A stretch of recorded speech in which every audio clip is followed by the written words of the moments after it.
Hoy nos acompaña Mauricio Buenaventura. Mauricio es egresado del CESA y Mauricio se desempeña como banquero de inversión. Muchas gracias por acompañarnos en la tarde de hoy. Mauricio, entremos en materia. ¿Qué es ser banquero de inversión? Banquero de inversión es ser una persona que facilita transacciones financieras. Todas las empresas tienen necesidades de recursos en algún momento, ¿no? Pero no tienen seguramente el expertise de salir a buscarlos. Entonces, en ese caso, pues es importante que existan las bancas de inversión que entran en ese momento de manera, digamos, temporal y lo hacen.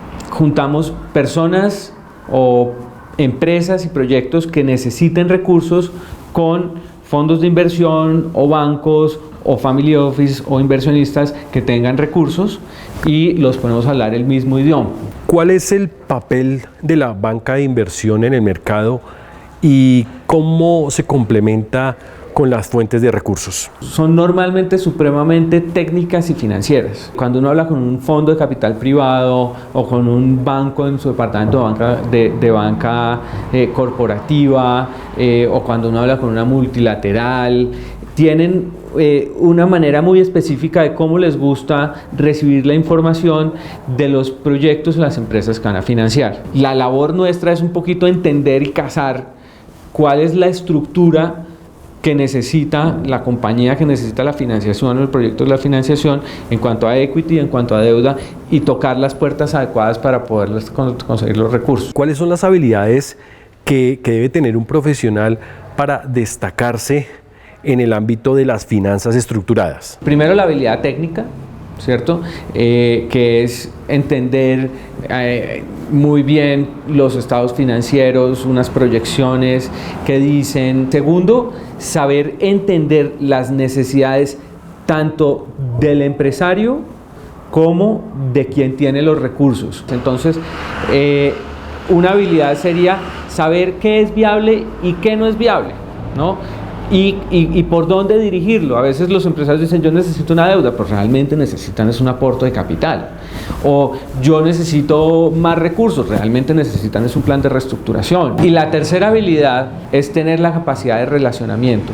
Relacionamiento tanto con las fuentes de financiación como con quienes necesitan los recursos. Mantener esas relaciones y explotarlas, digamos, en el mejor de los sentidos, y es poderle ir entregando valor tanto al inversionista como a los empresarios constantemente. ¿Cuáles son esos segmentos de la banca de inversión y cómo se diferencian? Digamos que existen las grandes bancas de inversión que son unas multinacionales enormes como JP Morgan, como Morgan Stanley, que de alguna forma se dedican a financiar las grandes corporaciones de cada país y del mundo y los grandes proyectos. Luego, pues digamos que existen como unas bancas mucho más locales o regionales donde nos podemos ubicar nosotros, que lo que hacemos es más una labor de entender muy bien el mercado. Incluso a veces nos complementamos con las internacionales, normalmente con empresas y proyectos que ya están funcionando o que tienen, digamos,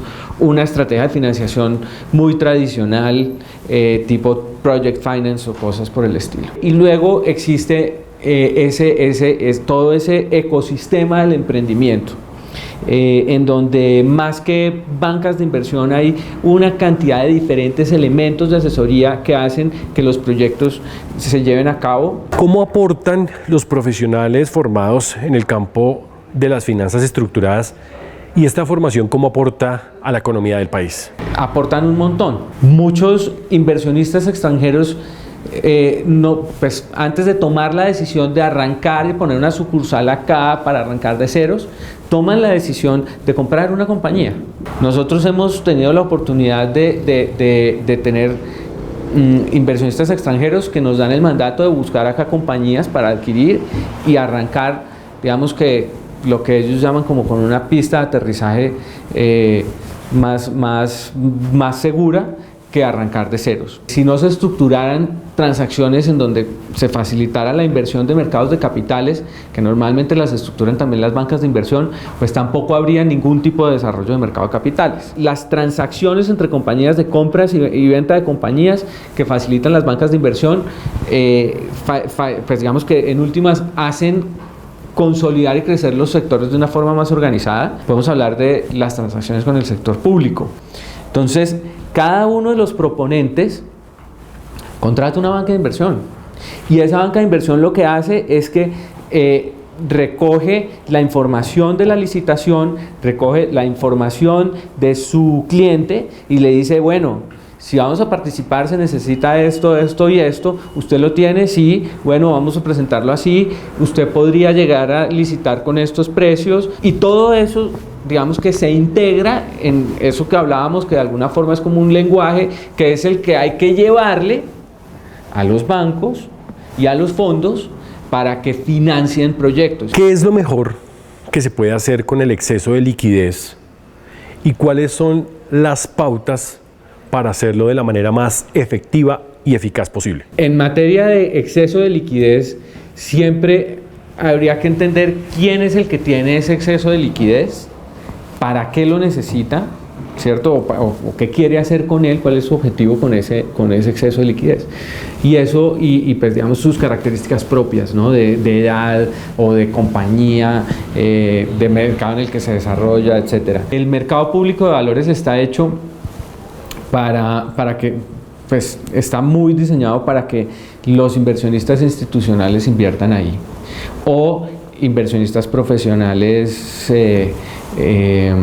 y para eso entonces uno puede invertir en ellos, ¿cierto? O sea, yo invertiría en un fondo de pensiones voluntarias, en una fiducia, en algo similar, una parte que me deje tranquilo desde el punto de vista de que hay un gestor profesional manejando un portafolio de inversión. Obviamente esto necesita una estructura de seguimiento, necesita una estructura de análisis de las inversiones que existen, obviamente, digamos, hoy en día en family offices muy estructurados que les pueden ofrecer ese servicio. Entonces, una familia que tenga exceso de liquidez podría tocar la puerta de un family office de estos y decirle, mire, yo tengo unos recursos en exceso de tanto y quisiera pues administrarlos bajo estos parámetros y esos family offices les van a prestar no solamente la asesoría en la transacción, sino en el seguimiento y trazabilidad de todos sus recursos. Pues Mauricio,